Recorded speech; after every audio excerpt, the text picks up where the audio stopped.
നമസ്കാരം. എൻ്റെ പേര് ഡോക്ടർ സന്തോഷ് എബ്രഹാം.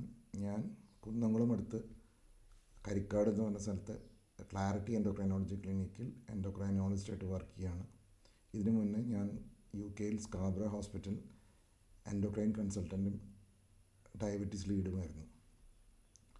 ഞാൻ ഇന്ന് നിങ്ങളോട് പറയാൻ ഉദ്ദേശിക്കുന്ന കാര്യം, തൈറോയ്ഡ് ഗുളിക കഴിച്ചുകൊണ്ടിരിക്കുന്ന ഒരു ലേഡി, അതായത് ഹൈപ്പോതൈറോയിഡിസം ഉള്ള ഒരു സ്ത്രീ, തൈറോയ്ഡ് ഗുളിക സ്ഥിരമായി കഴിച്ചുകൊണ്ടിരിക്കുന്ന ഒരു സ്ത്രീ പ്രഗ്നൻ്റ് ആയാൽ, ഗർഭിണിയായാൽ എന്ത് ചെയ്യണം എന്നുള്ളതിനെക്കുറിച്ചാണ്. നിങ്ങൾ പൊതുവേ ഇങ്ങനെ ഈ തൈറോനോം നേരത്തെ ഗുളികയായിരിക്കും കഴിക്കുന്നുണ്ടാവുക.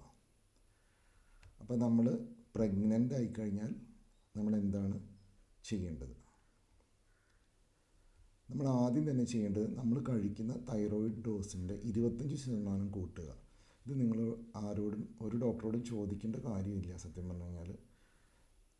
അതായത് അതെന്തുകൊണ്ടാണ് അങ്ങനെ പറയണമെന്ന് വെച്ച് കഴിഞ്ഞാൽ, നിങ്ങളുടെ കുട്ടിക്ക്, വളർന്നു വരുന്ന കുട്ടിക്ക് തലച്ചോറിൻ്റെ വികസനത്തിന് ഏറ്റവും കൂടുതൽ ആവശ്യം തൈറോയ്ഡ് ഹോർമോണാണ്.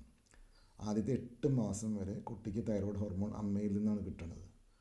അപ്പോൾ ഓൾറെഡി, അതായത് അമ്മയ്ക്ക് ഇതുമാതിരി തൈറോയ്ഡ് ഹോർമോൺ ഉണ്ടാക്കാൻ പറ്റാത്തൊരവസ്ഥയാണ്. ഹൈപ്പോതൈറോയിഡിസം ഉള്ള ഒരാളാണെങ്കിൽ തീർച്ചയായിട്ടും അവർക്ക് തൈറോയ്ഡ് ഹോർമോൺ കൂടുതൽ കൊടുക്കേണ്ടി വരും. കാര്യം ഈ വളർന്നു വരുന്ന കുട്ടിക്കും അത് ആവശ്യമുണ്ടാവും.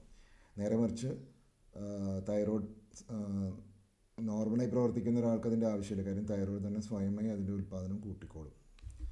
ഇനി നമ്മൾ ഇതിൻ്റെ ടാർഗറ്റ്, അതായത് TSH എത്ര ലെവലിൽ നമ്മൾ നിർത്തണം എന്ന് നോക്കാം.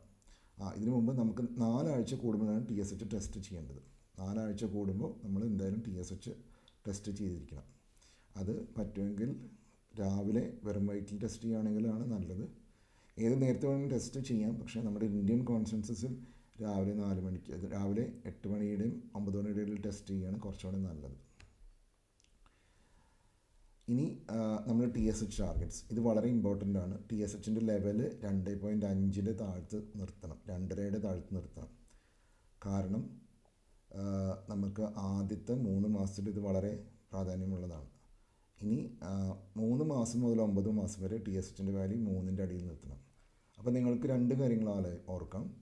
ഗർഭിണിയായിക്കഴിഞ്ഞാൽ 25% തൈറോക്സിൻ ഡോസ് കൂട്ടുക. ഉദാഹരണത്തിന് നിങ്ങൾ 100 ആണ് കഴിക്കുന്നതെങ്കിൽ 125 ആക്കുക.